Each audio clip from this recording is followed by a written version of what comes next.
I'm Carol Browner. I am a member of the Advocacy Council of Nuclear Matters. I previously ran the Environmental Protection Agency for 8 years, and I advised President Obama on energy and climate change issues. I grew up in Florida and was always very passionate about the outdoors. Grew up very close to Everglades National Park. And when I finished law school, I wanted to be involved in policy. And so I started working on environmental policy in Florida. I eventually became the Secretary of the Environment for the state of Florida, and that led to my career at the Environmental Protection Agency. I spent 8 years running the Environmental Protection Agency and very proud of the work that we were able to do on clean air, clean water. I then went to the private sector, and when President Obama was elected, he approached me about coming into the White House. He was setting up a new office on climate change and energy policy, and I agreed to help set that up and run that for a few years. You know, I grew up in the environmental community and many friends in the environmental community, and consider myself a lifelong environmentalist. And I think part of, sort of what went with that is you oppose nuclear. There were, lots of activists who opposed nuclear, and it was just sort of part and parcel of being a good environmentalist. About 15 years ago, I rethought that position.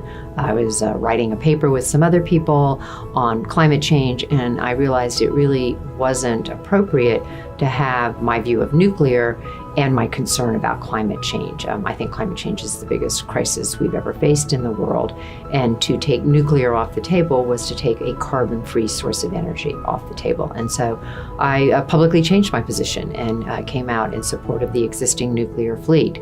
I continue to believe climate change is a crisis, and I don't think we should mothball the existing fleet while we try and reduce our carbon emissions.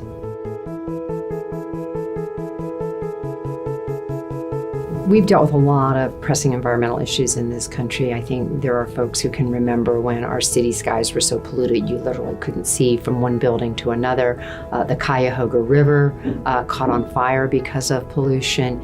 Those are tough problems, and we've made real progress in solving them. But we face an even tougher problem today, and that is the problem of climate change. And it is paramount that all of us do what we can, that we take steps, that we raise our voices and call on our elected officials, our appointed officials, to take steps to reduce carbon pollution. It's going to take all of us. This is a challenge unlike any we've ever seen. I frequently get asked, does it matter when people take the time to contact their legislator or their appointed officials? It does. I promise you, at EPA, I was aware of the contacts. I was aware of people reaching out, advocating for a particular position. It matters. I think the good news is today there are lots of ways to do it. I mean, the old-fashioned way would be to take pen to paper, but there are so many other avenues available. But elected officials, appointed officials, they do care what the public thinks. And so I encourage you to become informed and to raise your voices.